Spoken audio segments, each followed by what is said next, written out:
السلام علیکم معزز سامعین و ناظرین، آج میں آپ کو بتانے لگا ہوں کشمیر سولیڈیرٹی ڈے کے حوالے سے۔ یہ آپ سب کو معلوم ہے کہ کشمیر کا مسئلہ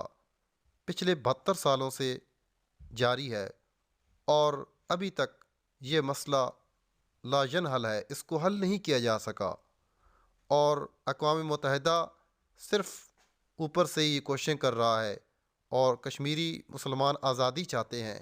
لیکن افسوس کہ ان کی آزادی جو ہے وہ انڈین آرمی اور بھارتی درندوں نے سلب کر رکھی ہے۔ کشمیر کے مسلمانوں پہ مظالم نہ صرف پاکستان بلکہ پوری دنیا کے لیے لمحہ فکریہ ہے، لیکن صد افسوس ان امن کے جیلی اور مکار علمبرداروں پہ کہ خون مسلم کی قیمت کا انہیں ذرا بھی احساس نہیں۔ جب کوئی غیر مسلم مسلمانوں کے احساسات کو مجروح کرے، کسی معصوم بچے کو گاڑی کے نیچے کچل ڈالے، تو یہیں امن کے علمبردار اور حقوق انسانی کا واویلا کرنے والے کبوتر کی طرح آنکھیں گھما کر اقلیتوں کے حقوق کا درس دیتے ہیں۔ اس وقت مودی کی انتہا پسندی، دہشت گردی اور ہٹ دھرمی نے پاکستان کی طرف سے کی جانے والی تمام کوششوں کو پسے پشت ڈال کر اور کشمیر کے مسلمانوں کو انہیں اپنے گھروں میں محصور کر کے اور 10 لاکھ فوج بھیج کر ظلم کی ایک اور نئی داستان رقم کی ہے، اور پیلٹ گن کے پے در پے استعمال نے 2016 سے لے کر اب تک 1200 سے زائد لوگوں کو لقمہ اجل بنا دیا۔ کئی گھروں کے سہاگ اجڑ گئے، کئیوں کے لخت جگر جان کی بازی ہار گئے، اور معصوم بچے وہ بھی جان کی بازی ہار کر اللہ سے واصل ہو گئے۔ لیکن صد افسوس کہ اس مسئلے کو حل کرنے کے لیے پے در پے OIC کے اجلاسز بلانا، اس طرح کے میٹنگز کرنا، یہ صرف کافی نہیں ہوگا، بلکہ ایک لاہ عمل تیار کرنا ہوگا کہ نیل کے ساحل سے تاب خاک کاشغر سب کو خون مسلم کی حرمت کے لیے ایک ٹھوس فارمولہ تیار کرنا ہوگا، اور کشمیریوں سے وفاداری اور اظہار یکجہتی کا ثبوت دیتے ہوئے تمام تر تجارتی لین دین انڈیا سے مؤخر کرنا ہوگا، اور اقوام متحدہ فقط ایک ڈھونگ نہ رچائے، اور یہ تو بن کر ہی ایک ڈھونگ رہ گیا ہے۔ اقوام متحدہ سے آگے ایک نئی اقوام مسلم کونسل مسلمانوں کو مرتب کرنی ہوگی، تاکہ کشمیر کے مسلمانوں کو آزادی کی سحر نصیب ہو، اور اللہ سے ہم دعا بھی یہی کرتے ہیں کہ اے الہی، اب تو ان بیچارے مسلمانوں کے اوپر جو ہونے والے مظالم ہیں وہ تو اپنے عروج کو پہنچ چکے ہیں، انہیں آزادی کی سحر نصیب کر۔ اور اس کے علاوہ مودی کی بد نظمی اور نفرت اس انتہا کو پہنچ چکی ہے کہ انڈیا کے اندر لوگوں نے اس کے خلاف پوسٹر اٹھا کر احتجاج کرنا شروع کر دیا ہے، اور مودی کو للکار رہے ہیں، اور اس کی جو عادات ہیں ان کو زہر کرتے ہوئے اس کا گھنونا اور مکروہ چہرہ جو ہے وہ اب سب لوگوں کے اوپر عیاں ہو چکا ہے۔ تو جی ناظرین، آپ دیکھ رہے ہیں کہ مودی جو ہے اس کے حق میں کوئی بھی انڈیا کے جو لوگ ہیں وہ نہیں ہے، اکثریت اس کے خلاف ہو چکی ہے، اور پاکستان کشمیر کی مکمل حمایت کرتا ہے، جیسا کہ پہلے بھی پاکستان کشمیر کی حمایت کر رہا ہے۔ اب آنے والی ویڈیوز میں آپ دیکھیں کشمیر کے بارے میں تبصرے اور حریت رہنماؤں کی گفتگو۔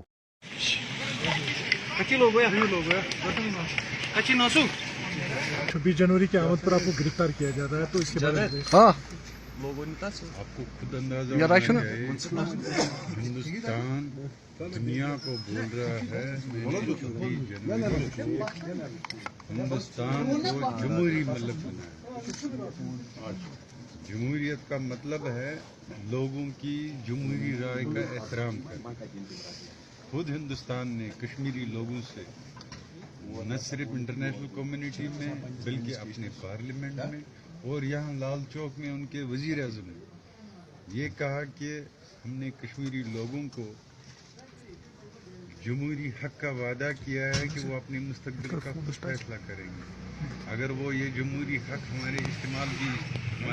خلاف استعمال کریں گے، ہم کو تکلیف ضرور ہوگی، لیکن وہ جمہوری حق ہم ان کا تسلیم کر لیں گے۔ لیکن آج جب وہی کشمیری قوم وہی اسی جمہوری حق کو مانگ رہی ہے، کشمیری لوگوں کو قتل کیا جا رہا ہے، نوجوان کو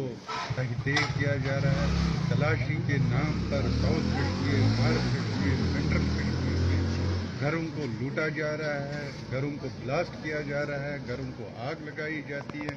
گھروں کو لوٹا جا رہا ہے، ہزاروں کی تعداد میں جیلوں میں بند پڑے ہیں۔ یہ ہے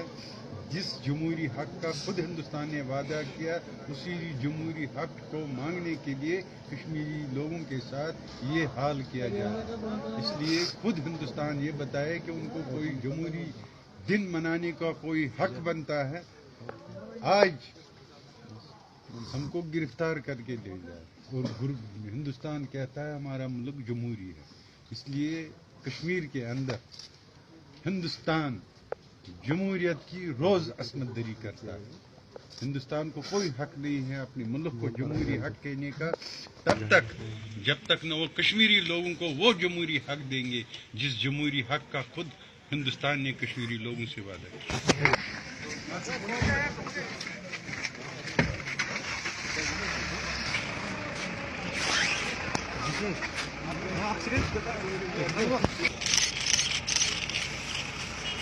Bak, Cengiz Gökhan, Cengiz Traydo. Ha Cengiz Traydo.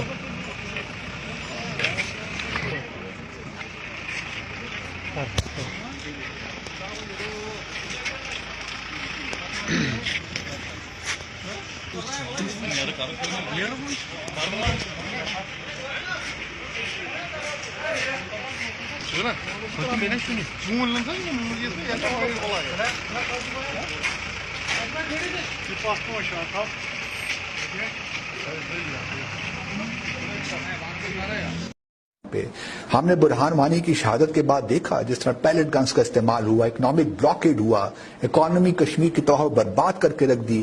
لیکن مین لینڈ انڈیا میں ایک شخص بھی نہیں ہے جو کہ صحیح معنوں میں کشمیر کا ذکر کر سکے، وہ بھی مین لینڈ انڈیا میں۔ بلکہ میرے لیے تو ایک چیلنج تھا کہ میں کس طرح کسی انڈین جرنلسٹ کو یہ کنونس کروں کہ یار کوئی اخبار میں ایک اچھا سا آرٹیکل لکھ دو کشمیر کی سیلف ڈٹرمنیشن کے لیے۔ ایک خاتون جو مجھے ملی جو بہت پرومیننٹ، شعبہ دے،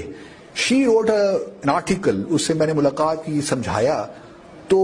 انہوں نے آرٹیکل کے آخری ایک سینٹینس لکھا کہ now the time has come to resolve this issue once and for all through a plebiscite. دیکھیں، ہر طرح کی گفتگو ہوئی ہے، ظاہر بات ہے اس سے لگتا ہے کہ پاکستان کے اندر کشمیر کے بارے میں ایک کنسرن موجود ہے، لوگ سوچتے ہیں اور لوگوں اس کو اپنے مستقبل کے ساتھ وابستہ کرتے ہیں۔ بہت عرصے سے ہمارے بچپن سے چلا آ رہا ہے، اور اب تو مزید اس کے اندر ایک جسے کہتے ہیں گہرائی آئی ہے۔ نہیں، میں تو مسئلہ کشمیر کو پاکستان سے زیادہ امت مسلمہ کا مسئلہ سمجھتا ہوں۔ اس کی بنیادی وجہ یہ ہے کہ رسول اللہ صلی اللہ علیہ وسلم نے خاص طور پہ ایک ذمہ داری مسلم امہ کی لگائی ہوئی ہے کہ جہاں پر بھی کوئی ایسا ملک ہو، علاقہ ہو جو قریت ظالم جس کو کہتے ہیں، قرآن کی آیت ہے سورہ نساء کی کہ جہاں لوگ پکار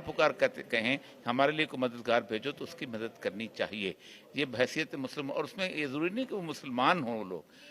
وہ کرسچن بھی ہو سکتے ہیں، وہ یہودی بھی ہو سکتے ہیں، وہ ہندو بھی ہو سکتے ہیں، بشرطے کہ وہ کسی ظلم کا شکار ہوں تو آپ کو مدد کرنی چاہیے، اور یہ آپ کی انٹرنیشنل رسپانسبلٹی بھی ہے اور دینی ذمہ داری بھی ہے۔ اور سب سے بڑی بات یہ ہے کہ کیا کشمیر کا مسئلہ کسی دنیا میں کسی اور جگہ ہوا ہوتا تو کیا اس وقت لوگ اس کے لیے اٹھ کھڑے نہ ہوتے؟ 50 سال تک ہم نے ساؤتھ افریقہ کے ساتھ اپنے پاسپورٹ بند رکھا، کیوں؟ کیونکہ وہاں کالوں پہ ظلم ہوتا ہے، ہم نے تعلقات ختم کر دیے۔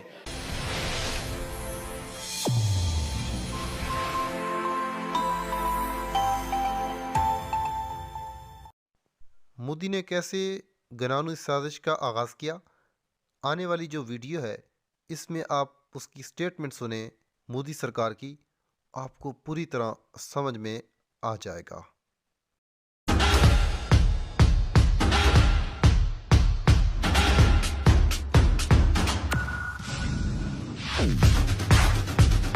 ایک نئے یگ کی شروعات ہوئی ہے۔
آپ کا ویڈیو دیکھنے کا بہت شکریہ۔